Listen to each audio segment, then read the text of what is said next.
What's up, Damn Nation? Steven the Damn Guide here. So I am at a wonderful, new, beautiful location for this week's video. Today we are at the Reed House, a staple of Chattanooga and one of the most beautiful hotels in the entire area, as you can tell by the look of the silver ballroom that I'm currently in right now. The history of this building dates back to the 1800s, has ties with the Civil War, and, believe it or not, has a ghost story of its own, one that we will be looking into once the sun goes down. Now, I have booked out a hotel room at this location right across the hall from the most haunted room in this building, room 311, which is haunted by a spirit of a woman who was decapitated in the bathtub of this hotel room. And the best part, I have secured a tour by one of the guides here who is going to let us record the tour so that way he can tell everything from his professional side of the story. And then we will see what happens and what runs amok tonight at the haunted Reed House. So from your friend, the Damn Guide, let's get started on this tour. Field House was actually the first hotel that opened up on this spot. And they ran pretty successfully as a hotel until the Civil War, when the Union Army came in, commandeered the building, and put it to use as a field hospital. Treated about 500 or so soldiers at that point. In 1928, Chattanooga suffered a rather catastrophic flood, followed by an outbreak of cholera. The city moved back in, put this building to use as an impromptu hospital again, and the morgue was in our basement. Do you know where a morgue is? Yes. Yeah? Okay. I get a few every now and then, I'm not sure. So yeah, between those two events, there are some people that say 311 may not be the only one with a permanent guest. And there have been stories of people seeing, somebody, I've heard it mentioned, like somebody will go walking down the hall and they just see them disappear at the end. Or maybe they'll turn the corner, but then nobody hears a door open, nobody hears talking, whatever, and just they'll disappear. So, as I say, some say 311 is not the only one. In 1867, the Crutchfield House burned down. 1871, John Reed bought the property. And by 1872, he and his son Samuel had a 4-story hotel put up here. 1926, Samuel took that building down and put up what we now call the tower. This building right here is our historic side of the hotel. It's been here for going on 95 years this year. And this side of the hotel is more of like a luxury side, especially from our last renovation ending around 2018. So a lot of us compare this side to like a Ritz-Carlton type experience, that kind of thing. We do have a secondary building called the Manor. It was added in the 1960s to be a more budget-friendly side to the hotel. It's also our pet-friendly side, so if you ever decide to come and you've got a pet, then most likely you'll get put over there. And the rooms are nice, but they are more your like a Holiday Inn, Comfort Inn type experience over there, more your traditional type hotel room. So nice, but like I say, this is our luxury side. So welcome to room 311. This is the original door to the room. And it's the only one left in the entire hotel still using an actual key. All the others have little black box over the door handles. You just hold the key up to that. When it flashes, you can open it up, much like you saw me do with my key fob in the elevator. And these have doorbells too. I've never been to a hotel that had doorbells for the guests, but both sides of the hotel have that. You don't find any of that here. What you will notice in stepping into the room is that everything in here is decorated as it would have been in the 1920s. At that last renovation, management felt it necessary to keep our permanent guests comfortable, and anybody else's comfort's entirely beside the point. So step back nearly 100 years. Wow. Now, none of this is the original furniture. Back at that renovation, they actually had a hard time getting the door open. The room effectively kind of sealed itself off, so I'm guessing they probably had some mold, mildew, things like that. They had to replace stuff. But everything in here is either from the 1920s or specifically designed to match the style of the era. You've got kind of our 1920s air conditioning up there. Although the Reed House was one of the first hotels to offer its guests central air conditioning. There's actually one thing making it a high-end hotel even at its time. And this one's really cool too. I had never seen a phone where the dialer was separate from the cradle. But they were able to build it in even then. And you had a brass finish marble top. And then this little switch right here, you pick up the receiver and flip that, and you can have either housekeeping or room service up here in about 5 minutes or so. We're not quite that good now. We do have an original engineer's drawing of what they wanted the hotel to look like. So you see that's what they were going for. They did a good job. That's what they got. Mhm. And then purely decorative. We already know on smoking hotel, but we do have the period appropriate ashtrays. Back in the 1920s, smoking was a rather popular habit. So stepping back into the bedroom, there is one feature I always point out at night because in the daytime people will spot it like that. But if you look really close at the window, you'll notice bars up. Back in the 1920s, there was a train station right across the street. People on the lower levels of the hotel started developing this nasty habit of hopping out the window, catching the train, and taking off before they got their bills paid. So the hotel came in and put bars on all the windows on the lower levels. Didn't have anything to do with keeping people out, just to keep the guests in. Of course, fire code came along not long afterwards, said you can't do that, they had to take them down. Somehow, at least for a little while, these got left up. So in 1931, big famous gangster of the time, Al Capone. Have you heard of Al Capone? Yes. You know him? Yeah. He was on his way from Chicago to Atlanta to stand trial for tax evasion. Because you know that's all they could actually make stick.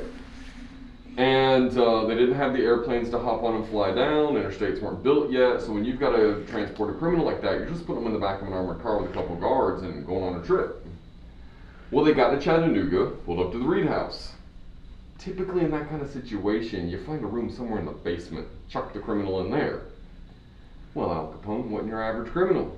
He didn't want to go in the basement, he wanted a room. They said, well, 311 still got the bars on the window, put him in there. So Al Capone stayed in here as well. They did station a sniper on the roof and 2 guards at the door though, so he had a nice stay, but he wasn't going anywhere. We've got his mugshot up there on the wall for you if you want to see that. And some of us do like to think that maybe management at the time might have enjoyed the irony of putting a murderer in a room where a murder had been committed. So that takes us back around to 1928. Young, fairly newly married couple, Mr. and Miss Neitherly, were on their way into town, planning on staying for about a week and a half, something like that, as Mr. Neitherly was looking to see what kind of business he could pick up. Well, they get to the Reed House and book into 311, and they start noticing that the stay is getting a little longer, a little longer, a little longer, a little longer, a little longer. He's not having the best of luck business-wise, Mr. Neitherly. Some business deals fall through. Some people double-cross him. And eventually he just hits this rut where pretty much anything that can go wrong business-wise does. So after a while, his board of directors up in Chicago, they call him up. Say, we need you to come up here. We need you to write this out for us, explain, show us what's going wrong. Why isn't this working? You might even have to travel back and forth some. Of course, this is a major undertaking back in the 1920s. And he didn't want his young wife, Annalisa, to have to deal with all that. So he told her, all right, honey, here's a little bit of cash. I'll settle up the bill downstairs. Stay here. Take care of yourself. I mean, this is pretty much what the room would have looked like at the time. I mean, even TV was only in its experimental stage back then. So at most, she might have had a radio to listen to. Maybe somebody's bringing a newspaper to the door once a day, something like that. There's a library a couple blocks over. Don't know how good it was or even if she was interested. It's the middle of Prohibition. She got bars on the window.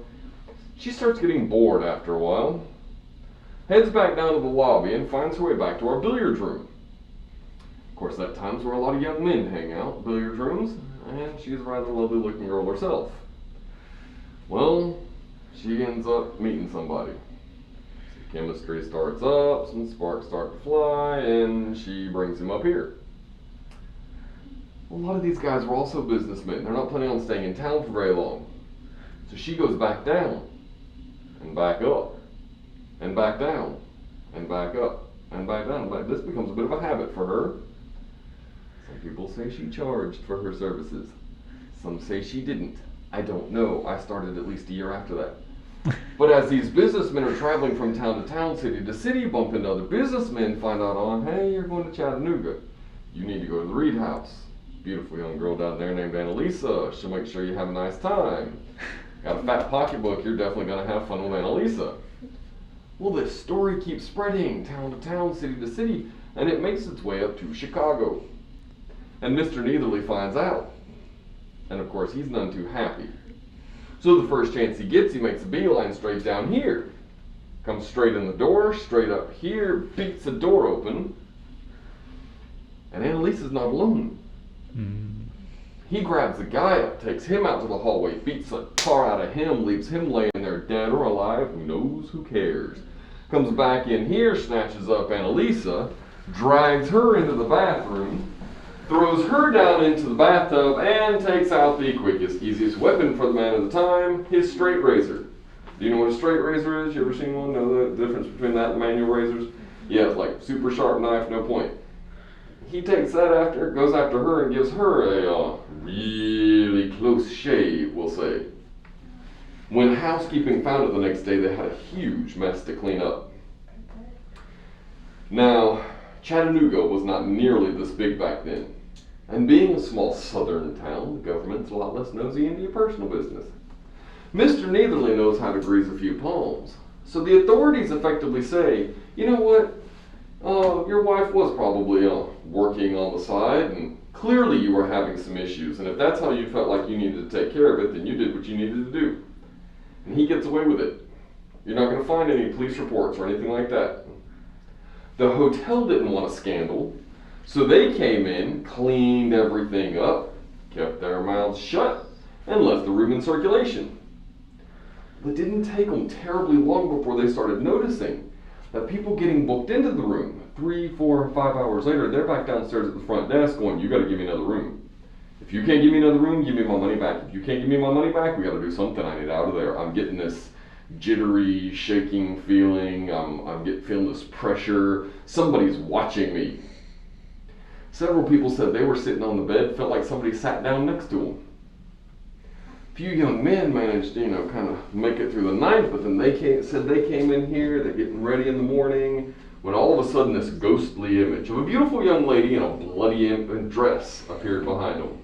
And when they turned around, she was gone. So it's basically the story of 311. Now, the hotel did eventually take the room out of circulation. They were just having way too many issues with it. But after a while, enough people started asking questions, getting curious, want to know what would happen if they stayed, that kind of thing. So the hotel did eventually decide to, once in a while, open the room to be booked on request. And in their sense of humor, management set the price at $666.66. You do get a few amenities come with that. You get like a $100 gift card to any of our in-house dining options. You get some bath salts. You get a bottle of bathtub gin, and there's like a couple other amenities I don't fully remember. But yeah, this past October, they opened up Saturday and Sunday nights. We were booked. Halloween night, they flipped it upside down, $9.99.99. We were booked. Now I'm gonna tell you, I do work Saturdays, but when somebody's staying in the room, we can't actually show it. So, I'm usually downstairs working, nobody's coming to me going, hey, that's them over there. I don't work Sundays coming at noon on Mondays. So I don't see them when they leave. Very rarely have I actually known who specifically was staying in the room. Well, you ask anybody downstairs, because it's who I heard from when I came in on Monday after Halloween. Evidently, a couple comes in. Now, with tax, it's well over $1,000 they're spending on this room. Totally normal couple, otherwise. And, totally normal couple, nothing odd. I'm sure I saw them at some point. Nothing stood out about them, anything like that. Well, evidently, some point after I left at 11, they came back up to the room. Well, she steps out for a few minutes, comes back. The room is dark. He's shaking, acting like he's freaking out, and he's either getting attacked or possessed, one of the two. And before their night was done, they were back downstairs insisting on another room. We don't vouch for Annalisa's behavior. If you want to spend over $1,000 including tax and not make it through the night, that's on you. Now the hotel has learned to hold a room in reserve when people stay in here, and we won't charge you to shift rooms, but we ain't giving you a discount either. Year before at Halloween, we had somebody come in and pay that same price. And a few weeks ago, I actually gave a tour to somebody who knew them. Found out more information than I knew before. Evidently, anytime he was in the room by himself, he kept finding drawers randomly opened up. Well, he'd close them back. She'd come in, it wouldn't happen.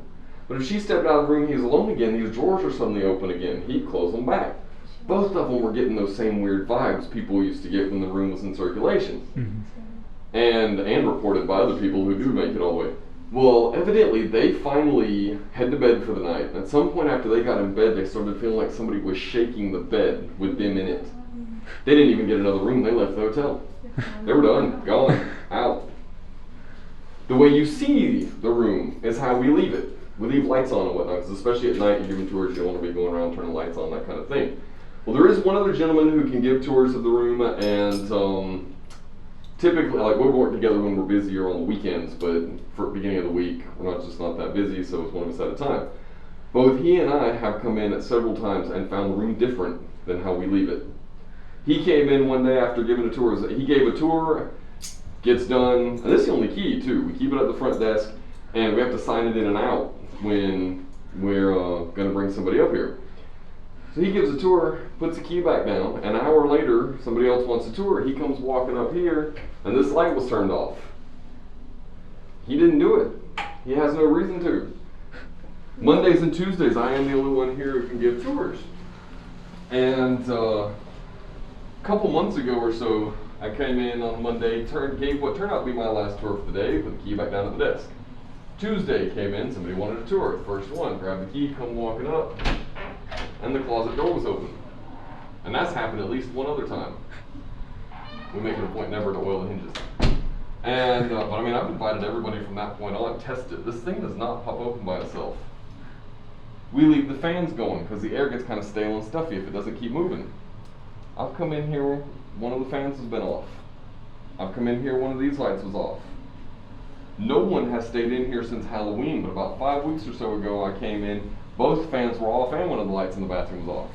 That's not a coincidence at all. Couple of, I think it's like 2 or 3 weeks ago I came in on Monday at noon. I didn't even get a chance to put my stuff down yet. Oh, somebody wants a tour.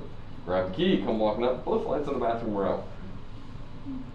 So, we still get some interesting things going on with the room. A lot of people like to take pictures and stuff, and it's not terribly uncommon to get little blue-green orbs show up in the bathroom. I've even seen this white kind of vaguely butterfly-shaped thing show up several times. Excuse me, one day a lady was standing right there between the room. You know, I had hit the button several times taking pictures. She did that towards the bathtub. That little butterfly-like shape was in a different spot in each picture. Not long after that, lady was videoing me. I hadn't been working here for very long either. And the lady was videoing me tell the story. Well, I was standing there in the middle of the bathroom and she's got her phone up and she's filming. And she comes down the next day, says, my husband and I were just watching the video. You had something on you. I looked at her and went, I'm sorry, what? She said, yeah. I said, all right, I got something I got to do real quick, but meet me down in the lobby in a minute. I got to see this. When she comes back down, shows me the video. That little butterfly-like shape was flying around in front of me in the video. I told her, I said, the room's already a little cool. I'm in the middle of my story and whatnot. I cannot vouch for whether or not it actually touched me or what. I mean, it was there in the video. And I have a question. On videos, do the lights usually seem to, well, it's not doing it now, but, oh, yep, there it goes. You see the light? I haven't seen that before. Oh, wow. That's stock footage, or stock settings on it. Watch the lights up, wait. Hello. And it's only the one on the Yeah. left, it's not even the one on the right. That one I haven't seen. And then something just flashed. Yeah. Yeah, it's looked like something just took a picture. I told This you. shoots in. Staying by the bathtub. You get some interesting things every now and then. Alright, so, and it's this bathtub. This, Now, well, that's is that not the original. I mean, not you the gotta think original? if somebody's getting nearly beheaded in a bathtub, they might swap it out, but it is that style, and that, to the best of my knowledge, that's the original location. I was told too that at that renovation, they had shut the water off to the whole building, because I mean, they were doing extensive renovation work. So water and everything got cut off. Well, by the time they finally got in that door, because I told you to kind of seal stuff off, by the time they got in here and they came in and looked, bath was running and water was coming up about midway of the tub. And they, I mean, to the best of their knowledge, they'd shut it off, and yet there was water coming up in the bathtub. So, we still get a lot of interesting goings on with the room. Several people have said it doesn't matter, that when we had a working radio, didn't matter what station they tried to put it on. Rock, pop, hip hop, country, whatever. Eventually it would start to go staticky and scratchy and they'd start hearing 1920s dance music. Ooh. Yeah. We do have a working phone in the room because any room that can be occupied legally must have a working telephone. And it's this rotary phone. I love the fact it's a rotary phone actually, not a push button. But this rotary phone over here on the dresser here, several people said it'll start ringing in the middle of the night. They pick it up, nobody's there, hang up, it starts ringing again. I've had it encountering like that at my grandparents' house where the doorbell would start ringing. Oh, really? It wouldn't stop. Oh, wow. Yeah. It's pretty scary when you're alone in a dark bedroom at night. That I can believe, easily. We had a couple stay across the hall. One day I was giving a tour, I was bringing a couple in and they were staying across the hall in room 310. And they asked if they could hop in. Like, well, we were right here at the beginning, so yeah, sure, come on in. Well, they started asking, they said, was there anybody staying in here last night? Well, it was on a Tuesday, and it was I think it was right around the time, like we were ending, like closing the room up, something like that. But either way, it was a Tuesday, and we weren't renting it out on Monday nights. So there's no one. I was like, no, nobody would have been booked in here. They said, we heard voices coming from inside the room. I said, really? And like, yeah, we made sure it was this room we heard those voices coming from. Well, I'll make sure to tell you if that happens again Hey, tonight. I was gonna say I want to find out. Now I'm not on tomorrow. I'm not sure how long you're staying. I'm not on tomorrow. Just but, tonight. Okay. Yeah. But yeah, we did have a lady too with a service dog, and she was in a wheelchair. In 2019, she was staying here at the hotel. Well, one of our accessible rooms is at the end of this hall, just around the corner. Well, evidently, she got in there, didn't know about all this, because she didn't get her tour until probably about a month and a half or so ago. I'm losing track of time though, it's going quickly. She didn't get her tour until a little while back, and all I'd known before was the dog didn't like being in there. But I got more information from her this time. She said they got in the room. She didn't know about any of this at the time. They get in the room, the dog starts growling and barking towards the bathroom, which is on this end of that room. She didn't know what was going on, it was creeping her out. And it would just get shaky. And at least one night, it insisted on sleeping in the bed with her. Never done it before, never done it since. And just shook the whole night. It didn't like being on the hallway. It was fine downstairs, fine outside. Didn't like being on the hall. And one day it creeped her out bad enough. She ended up leaving the room with the dog in it. She just didn't know what was going on. But when she finally got her tour of the room, she knew better. She didn't bring the dog. I've never seen the dog. I got no idea what it looks like. So, like I say, it's not always limited to just this room either. Alright, so this is actually the billiards room. This is where Annalisa would go to find her male suitors, where she would be going and sit down at a table similar to this one and look for someone to bring home. She spent most of her time here, as we learned on the tour, picking up gentlemen and then bringing her up to her hotel room, sometimes doing that to make money. And we all know how prostitution tends to end up. The last person she slept with, she picked up from this room and brought up to room 311. It was then that her husband found her with this other man, beat him within an inch of his life, brought her into the bathroom and slit her throat. Now we're gonna go up and see what we can figure out, exploring the rest of this beautiful haunted building. So here we are, guys. It is 3 a.m. in the morning, and I'm trying to whisper and be very quiet right now because this hotel is currently active, but this is the 300 hall of the building. And if we look right here,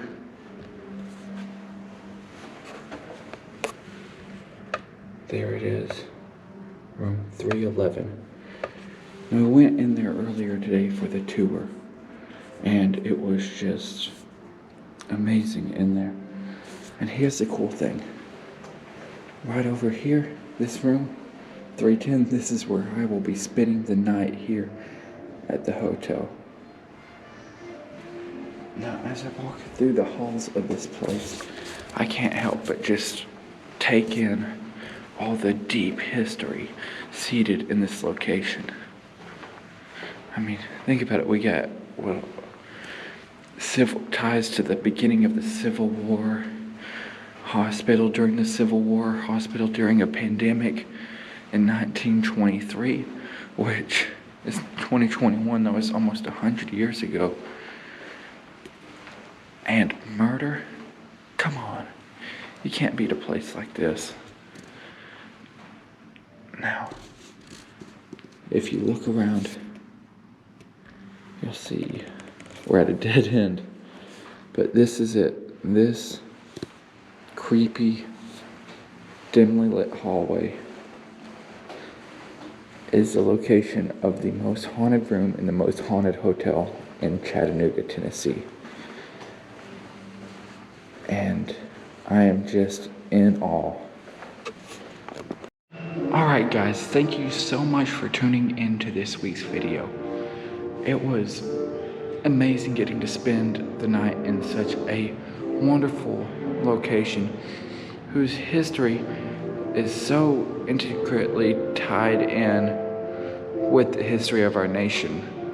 The Civil War, the flood that hit Chattanooga in 1923, the pandemic that followed afterwards, all of these amazing things, not to mention Al Capone. Who would have guessed Al Capone? So thank you guys so much. I want to give a shout out to 360 Chris for getting me a brand new tripod that came in handy big time this week during filming. He got that for me because mine broke during the live stream and it works like a dream. And once again, shout out to CinnamonRoll below for being so far my only GolDam sponsor on Patreon. Alright guys, from your friend, the Damn Guide, I hope you all have a wonderful morning, afternoon, evening, or night. Good night, and I will see you next time. Bye now.